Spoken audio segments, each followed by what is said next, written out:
రాష్ట్ర వ్యాప్తంగా వడ్ల కొనుగోలు విషయంలో రాష్ట్ర ప్రభుత్వం పూర్తిగా విఫలమైపోయింది.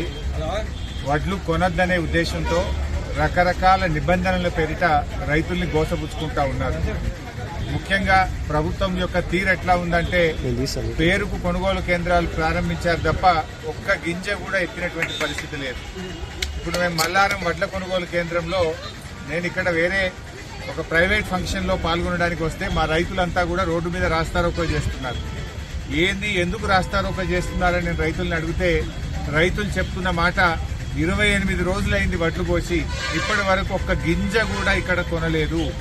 పేరుకు కొనుగోలు కేంద్రం పెట్టింది తప్ప FAQ పేరిట బి గ్రేడ్ పేరిట వడ్లు పట్టాలని తాలు ఉన్నదని కోతల పేరిట 2 కిలోలు ఎక్కువ పెట్టాలని రకరకాల నిబంధనల చేత మమ్మల్ని ఇబ్బంది పెడుతున్నారని చెప్పి రైతులు చెప్తా ఉన్నారు.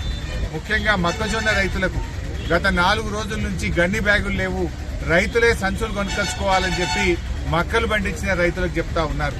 సన్ఫ్లవర్ ఇటు చిన్నకోడూరులో సిద్దిపేటలో 22 రోజుల కింద సన్ఫ్లవర్ పోస్తే 22 రోజుల నుంచి సన్ఫ్లవర్ కొనుగోలు ఆగిపోయింది.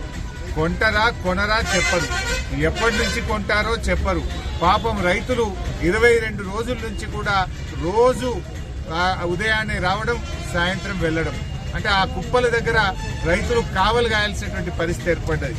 సన్ఫ్లవర్ చూస్తే అట్ల కొనరు, జొన్నల కొనుగోలు కేంద్రాలు ఇప్పటిదాకా ప్రారంభం చేయరు, శనగల కొనుగోలు మధ్యలోనే ఆపేసినారు, మొక్కజొన్న రైతులను సంచులు కొనుకొచ్చుకోమంటున్నారు. వరి రైతులను చూస్తే వాళ్ళ బాధ చెప్పలేము.